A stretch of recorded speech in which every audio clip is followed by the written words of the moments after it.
ya estamos de vuelta con más libros, con más recomendaciones, con más invitados, pero bueno, vamos a ir poco a poco. Le vamos a dar paso a la siguiente sección, que es la lista de la semana.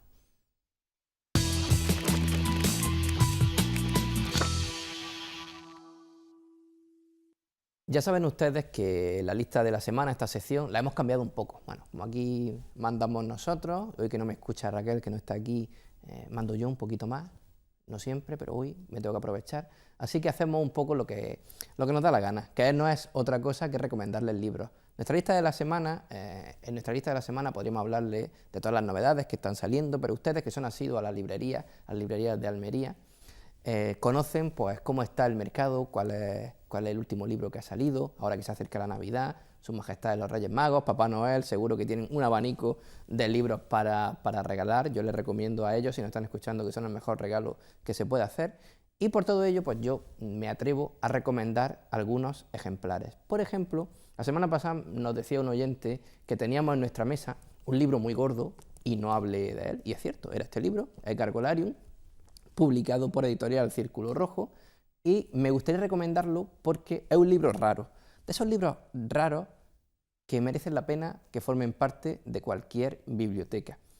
Va de gárgolas y es un hombre, un sevillano, José Luis González Munuera, muy querido por la editorial y a quien le mandamos un abrazo, deseamos que también se recupere pronto.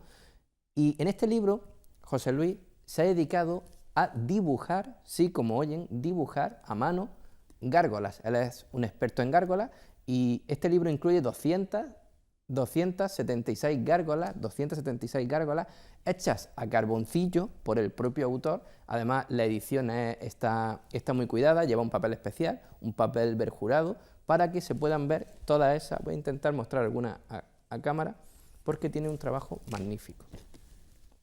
No sé si se aprecia, creo que sí. Sí, las gárgolas. Esta es una de las 276 gárgolas que incluye este libro. Ya os digo, me imagino que todo el mundo no será amante de las gárgolas, ni mucho menos, pero solo por el trabajo que tiene esta obra merece la pena que nos acerquemos a ella y que forme parte de nuestra biblioteca. Y quiero enseñarles otro libro. Este creo que es más conocido por todos, sobre todo su autor, del que hoy hemos hablado, porque justo había una recomendación en la que se recomendaba un libro de Javier Sierra, El Maestro del Prado. Yo quiero hablar del libro que ha ganado el Premio Planeta este año, nada más y nada menos, el Premio Planeta, El Fuego Invisible, Premio Planeta 2017 de Javier Sierra.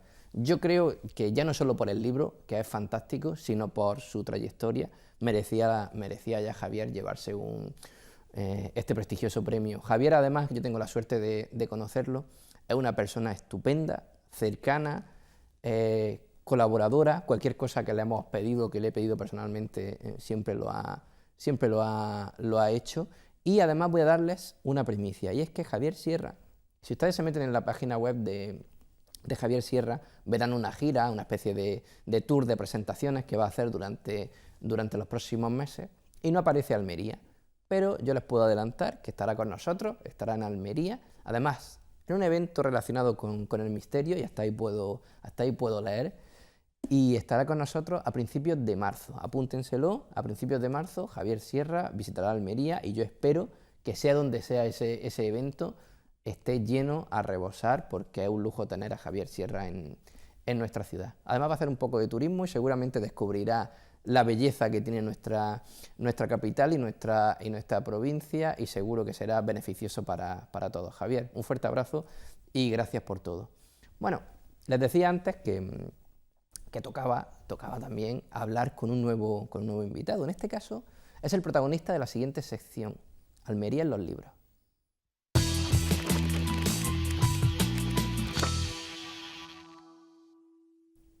Almería en los libros, o Almería como protagonista, y yo creo que hay pocas protagonistas tan conocidos en Almería como nuestro siguiente invitado. Hoy vamos a saber de él una faceta un poco más desconocida, que es la de escribir, bueno, no de escribir, sino de publicar. Se llama Antonio García, a lo mejor por el nombre no le suena, pero si le hablo de Antonio el Caracoles o Antonio el del Lunático, seguro que todos hemos caído. Muy buenas noches, compañero. Buenas noches, ¿qué tal, Alberto? ¿Cómo estás?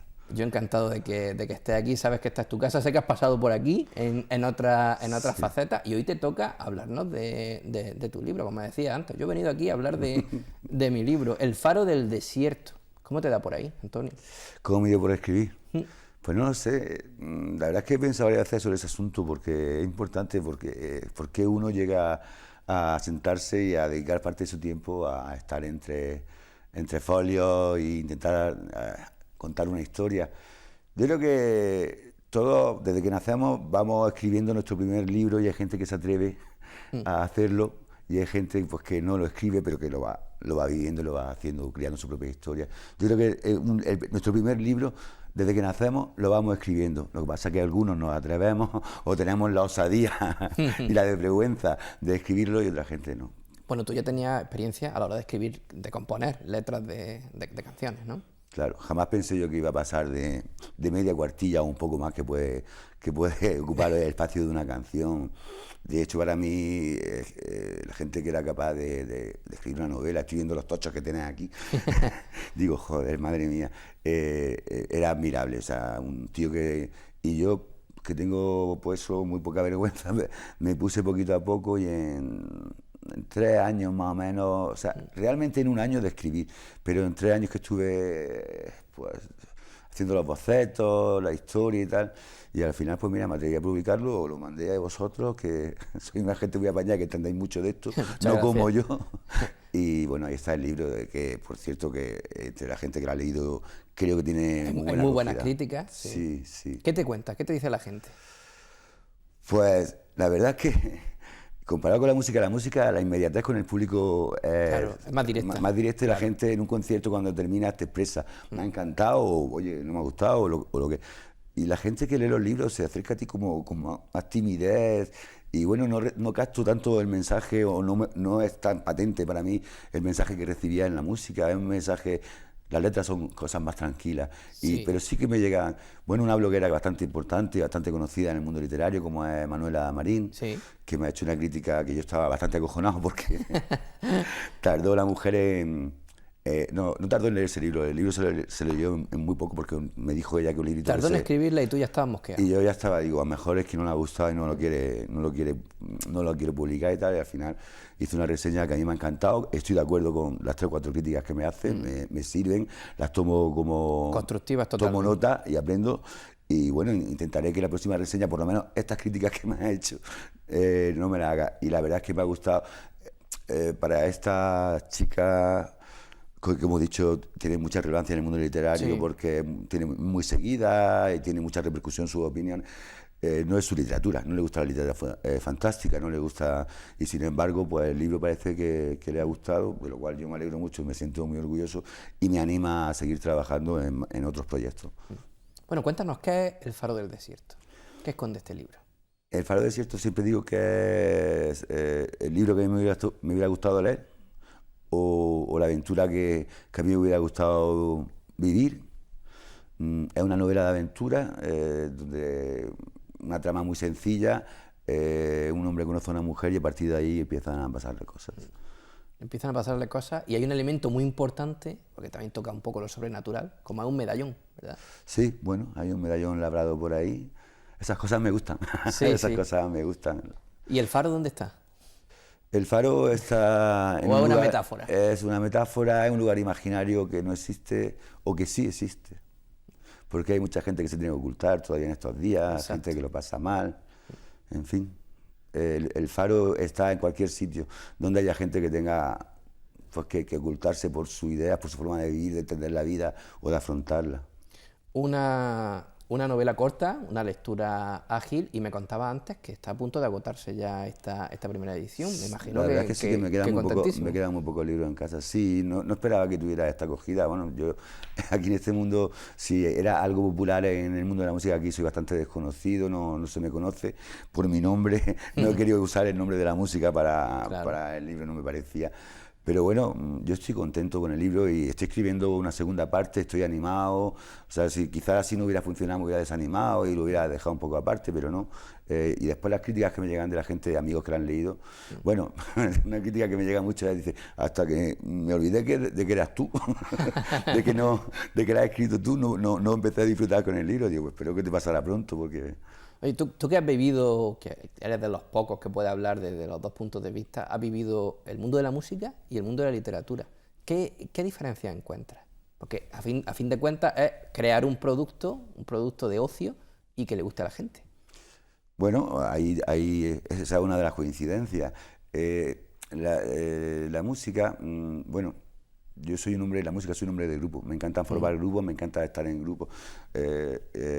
Lo que te he dicho antes, el contacto con el público es más inmediato, tiene más rápido la opinión. También una canción se escucha en 3 minutos Sí. y un libro se lee en algo más de tiempo. Claro.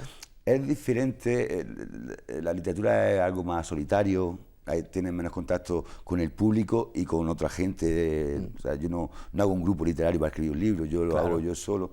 Pero al fin y al cabo son artes y coinciden básicamente en eso, en que tratan de emocionar a la gente. Y yo lo que he hecho en la música, que ha sido intentar siempre emocionar con las canciones, pues lo he trasladado al libro, intentar emocionar con la palabra. Y después de tu experiencia en la música, toda la gente que te conoce, tu familia, tal, de pronto les dices que has escrito un libro. ¿Y ellos cómo reaccionan? ¿Que estás loco? ¿Que ahora cómo te aventuras a la escritura? Bueno, si conociera a mi familia, nadie... ya están acostumbrados, ¿no? Sí, nadie se asustaría de ninguna empresa que emprendamos ninguno de los miembros de mi familia, sea la que sea. Oye, pero la música no la has dejado, ni mucho menos. No, ahí estoy con... Bueno, en el libro hay un grupo, que son Los Ruinas, que además se materializó para presentarlo. Tú estuviste exacto, allí, yo ¿te estuve acuerdas? presente. Pues es una cosa tan divertida, o sea, lo hicimos para ese momento puntual y es una cosa tan... Pero no quedó ahí. No, es tan divertida que hemos seguido, estamos intentando montar un repertorio para hacer algunos conciertos, para tocar en directo y que la gente se lo pase igual de bien que nosotros nos pasamos haciendo la música de Los Ruinas. No, la verdad es que yo que estuve presente en esa presentación fue en el Museo de la Guitarra, Claro, estaba ¿dónde si no? lleno. ¿Dónde si no? Pensar en ti es pensar en una música, guitarra. está mucho tiempo dedicado a eso, claro. Sí, y queremos seguir viéndote en esos derroteros. Sí, bueno, yo estaba un poco, después de acabar con El Lunático, estaba un poco como de vacaciones de la música, ¿no? Tanto tiempo dedicado tan intensamente, me apetecía descansar, pero surgieron Los Ruinas y otra vez me he liado. Y a la hora de escribir, porque tú hemos dicho antes que has compuesto, has escrito letras y también has escrito un libro, como es lógico. ¿Qué es más difícil? ¿Escribir la letra de una canción o empezar a crear una historia? No sé, yo creo claro, es que un libro es una cosa más reposada, una canción es mucho más inmediata, puede incluso surgir. Y una historia así un poco más larga, pues más reflexiva, más producto de la reflexión. Tiene otros momentos, podemos decir. Claro, pero de todas formas, tanto escribir para ponerle luego música como escribir para que luego se lea, es un hecho para mí mágico. Que de la nada surja algo y que ese algo consiga emocionar a 2, 3 o 3.000, me parece un hecho fascinante, me parece maravilloso. La experiencia literaria, por lo que percibimos, ¿te ha gustado? ¿Estás satisfecho? ¿Y vas a seguir creando? Sigo escribiendo, sí. Ha sido todo un descubrimiento para mí. Ha sido todo un descubrimiento. No es lo mismo que hacer canciones. Las canciones tienen sus satisfacciones, pero esto tiene también otras que son muy bonitas. Antes has dicho una cosa que a mí me ha gustado mucho, y es que todos tenemos un libro, pero que muchos no se atreven a publicarlo o a escribirlo y a lanzarlo. ¿Tú qué consejo le darías a esa gente? De vergüenza, cara dura, adelante, no hay que tener miedo, porque bueno, las palabras van surgiendo. Si tú las buscas, están ahí esperándote. Y si te voy a poner un compromiso. Bueno. Yo creo que mucha gente a lo mejor no conoce todavía a los Ruinas. ¿Tú eres capaz de arrancarte con algo aquí? Pues si me hubiera dicho, me hubiera traído la guitarra, y hubiera venido acompañado, fíjate, te lo iba a decir. Oye, Pues, me llevo... Esto hay que planearlo mejor para la próxima. Quedamos para la próxima y te traigo a Los Ruinas y hacemos un par de temas. Claro que sí, para la segunda parte del Muy bien, Faro del Desierto. perfecto, ¿Vas a seguir en esta línea o te apetece escribir otra cosa? Pues mira, ahora mismo estoy dudando. Ah, bueno, eso es Ahora porque mismo tienes varios frentes abiertos. Estoy dudando. Si seguir esta aventura o hacer una cosa distinta. Pero ficción, ¿no? Siempre, siempre, claro. Muy bien, pues Antonio, un placer haberte tenido Para mí, aquí. para El mí. Faro del Desierto, por si alguien no lo tiene, que serán pocos, está a la venta, todavía quedan ejemplares de esa primera edición, por ejemplo en Librería Picasso. Sí, sí quedan hay, muy poquitos, pero quedan. Seguro que los Reyes Magos y Papá Noel se quedarán con los últimos esta Navidad y hablaremos pronto de una segunda edición. Muy bien. Muchas gracias, Antonio, un placer haberte tenido aquí. Muy buenas noches, Alberto. Bueno, nosotros nos vamos ya a la sección de misterio que va tocando, la Almería Misteriosa.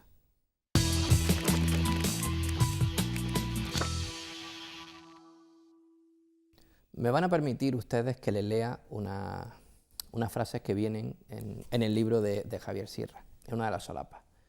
¿Te acuerdas del día que me preguntaste por el origen de mi historia? ¿Por la fuente de mi idea? Sí, claro, tartamudeé otra vez. Nacen de esa energía que está en todo y que a todos nos une, y de la capacidad que tenemos cada uno de nosotros para conectarnos con ella durante los instantes fugaces que dura la inspiración. En ese momento surge un fuego, un ardor invisible, que te enciende por dentro. Qué identificados nos sentimos con estas palabras, ¿verdad, Jorge? Buenas noches. Buenas noches, Alberto.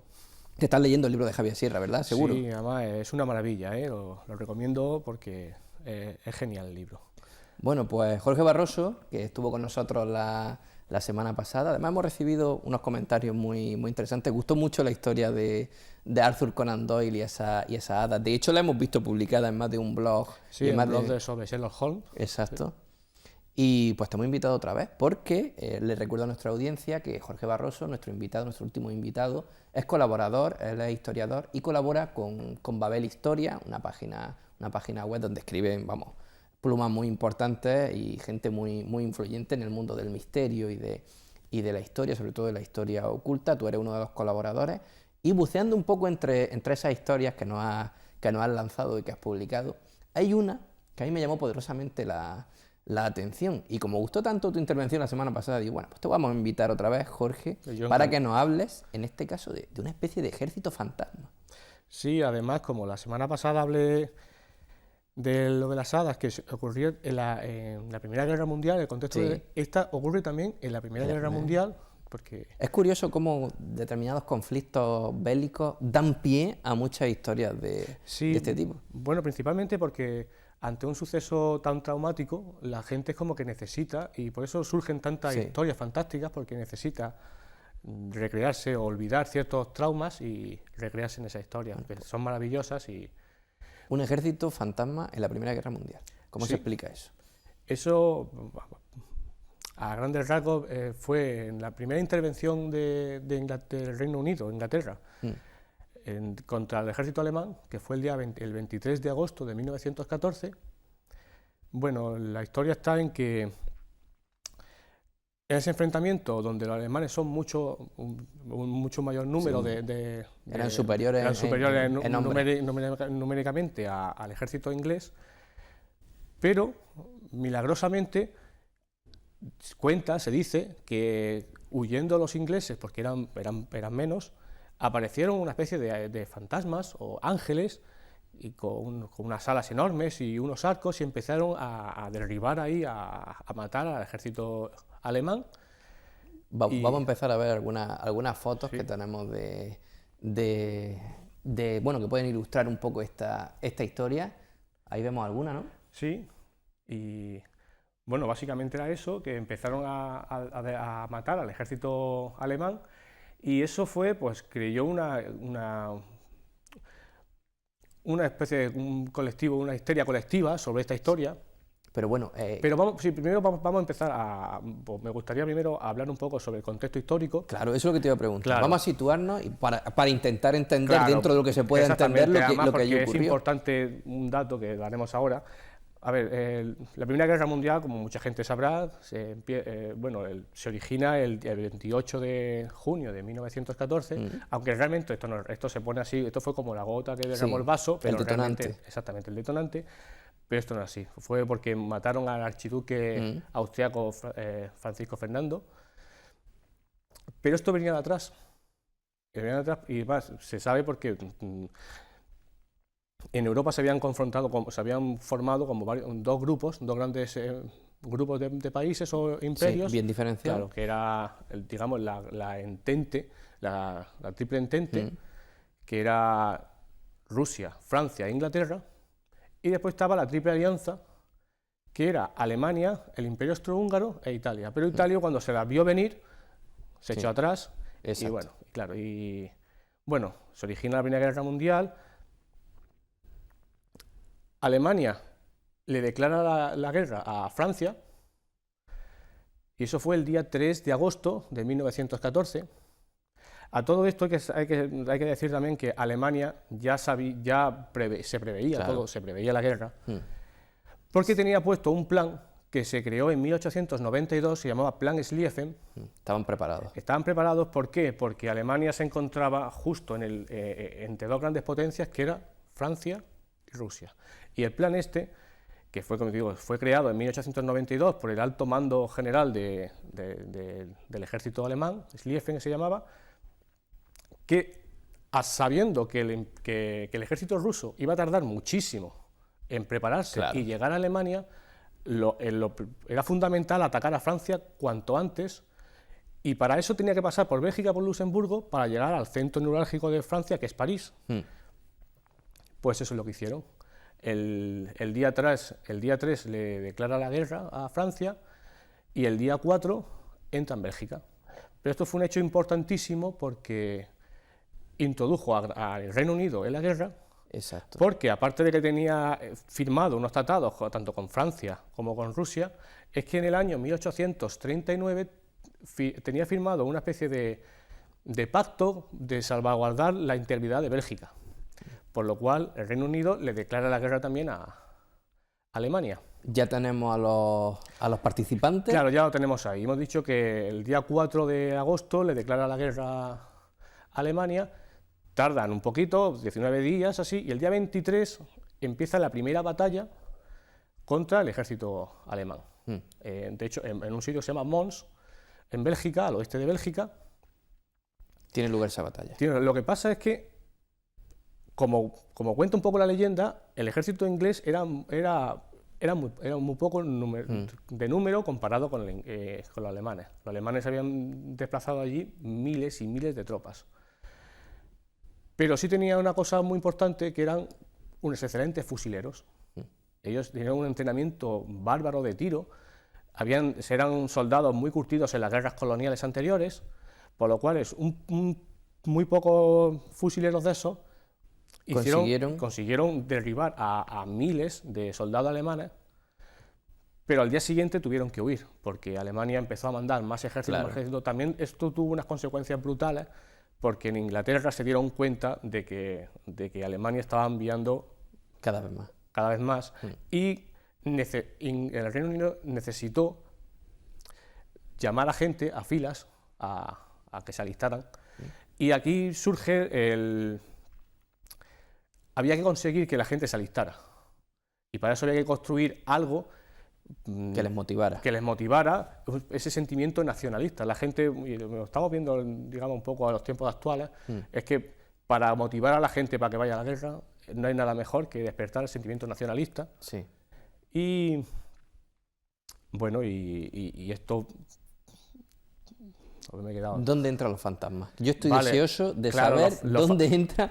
Claro, los fantasmas entran ahí porque empezaron mucha gente a decir que esto había sucedido o no. Pero realmente eso no sucedió. No sucedió. Esto fue un mes después de esta batalla, el 23 de agosto, un mes después, el 23 de septiembre de 1914, Sí. un autor que se llamaba Arthur Machen, que mucha gente amante de los libros de misterio o sobre todo de terror, lo conocerá porque ha publicado muchísimos libros sobre historias de fantasmas, historias fantásticas así de terror. Él hizo un libro que se llamaba The Bowen, que son los arqueros. Los arqueros. Que, de hecho, seguramente lo hemos visto. Sí, alguna imagen de... Nuestros compañeros habrán pasado la foto de la portada del libro. Ese libro, que bueno, que tuvo éxito. ¿Pero era de ficción? Era completamente de ficción. Y bueno, y hasta ahí se quedó un poco de ficción. Lo que pasa es que una hoja parroquial de una parroquia de aquella zona, sí, la dio por válida y a sus feligreses empezó a decirle que eso fue real. En el libro de Arquero, en el libro ese de Arthur Machen, el ejército que ayuda al ejército inglés son arqueros. Son unos arqueros que precisamente él había puesto que eran de una guerra de la guerra de los 100 años, de Inglaterra contra Francia, que ganó precisamente Inglaterra, que los dirigía a San Jorge de Capadocia, que es un soldado romano que después fue mártir cristiano, y él se inventó esa historia en base a esa batalla real. Pero esa hoja parroquial le dio verisimilitud, la gente se le empezó a creer, de una parroquia corrió a otra y a otra y a otra, y eso fue un movimiento, una especie un acto deliberado de crear un sentimiento nacionalista para que mucha gente creyó que alistándose, yendo a luchar, porque iban a ayudar al ejército fantasma. Exacto, y eso. o estarían protegidos de cierta forma con estos entes sobrenaturales. De hecho, esa historia, porque una persona muy importante en el tema de los libros, que mucha gente conocerá, J.R.R. Tolkien, que mucha gente conocerá, el fantástico creador del Señor de los Anillos, ese hombre luchó en la Primera Guerra Mundial contra Alemania y se hizo eco de esta historia. Y si alguien recuerda viendo El Señor de los Anillos, en el tercer libro, o en la tercera película, que es El Retorno del Rey, hay una escena donde Aragorn va a visitar al Sendero de los Muertos porque va a pedir ayuda, precisamente, a unos ejércitos fantasmas para que le ayude contra el mal supremo, que es Sauron, o Mordor, pero es una copia de lo mismo que esa historia. El mal supremo es Alemania. Y bueno, tú estás convencido de que es una especie de metáfora, ¿no?, de lo que realmente... Sí. J.R.R. Tolkien copió esa historia y la utilizó como metáfora exactamente para... Hizo lo mismo, copió esa historia y de hecho se puede ver. Si ves El Señor de los Anillos se ve y es prácticamente la misma historia. Es curioso cómo, Jorge, muchas leyendas, muchas historias relacionadas con lo extraño que tanto nos gustan a ti y a mí, surgen porque alguien se las inventa, entre comillas, para aleccionar o para intentar incidir en el comportamiento de la gente, y a veces lo consiguen. Sí, además es curioso porque existen cientos, miles de leyendas que no tienen base histórica ninguna, pero la gente se la cree. Llega un momento en que en un colectivo tan amplio, ya da igual que digas que es mentira, que eso es inventado, es igual. La gente cuando quiere creer algo, lo cree y ahí se queda. Y en eso se basan muchas de las leyendas urbanas, ya sabes, y muchísimos mitos, leyendas. Y en este caso era una especie de propaganda nacionalista brutal porque hacía falta eso. Y sirvió bastante, la verdad, porque muchísima gente se alistó precisamente. A la vista está. Claro. Por cierto, que el autor ese Arthur Machen, una de sus pequeñas historias se hizo para hacer la película de El laberinto del fauno. Ah, sí. El laberinto del fauno está basada en una pequeña novelilla, un pequeño texto de Arthur Machen, como anécdota.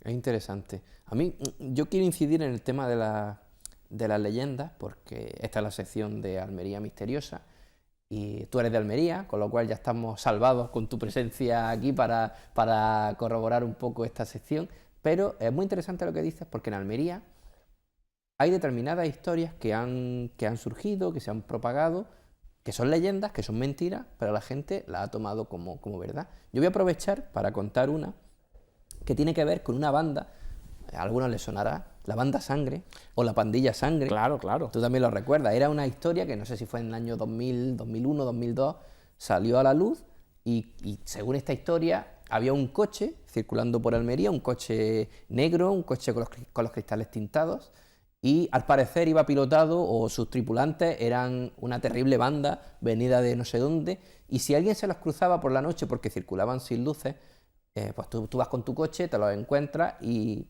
la inercia te hace hacerle un cambio de luces para advertirles de que ellos van sin luces. Y si le hacía eso, pues al parecer era un extraño ritual que hacía la propia banda para perseguirte. No sé si te acuerdas tú. Sí, te perseguía. De hecho, incluso hubo un informe policial de las Roquetas de Mar. De la policía local de Roquetas de Mar, que luego se demostró que era falso, pero que circuló, estuvo pegado en... Pero claro, se creó ese bulo Y la gente picó. Yo recuerdo personas allegadas a mí que me decían, no, es que yo anoche me lo encontré, es que he sido perseguido por este ¿Alguien coche. conoce a alguien que ha Sí. dicho, que ha visto? No, sí.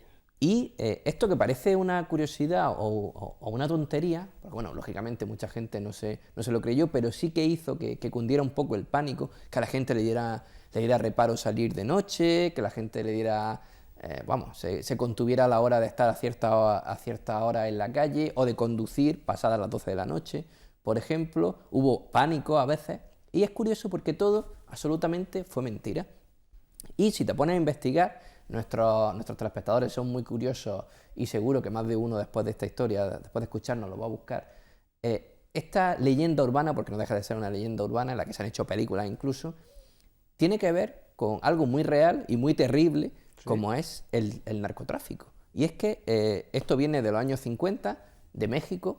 Es una historia que utilizan las bandas las bandas de narcotraficantes para dejar las calles libres, haciendo que la gente tenga pánico a salir, incluso los propios agentes de la seguridad, la policía y demás, tengan ciertos reparos a pasar por determinadas calles. Ellos consiguen que las calles estén libres y tienen, valga la redundancia, vía libre para hacer lo que tengan que hacer. Y seguramente en Almería en esa época lo que ocurrió Nada más que, esto.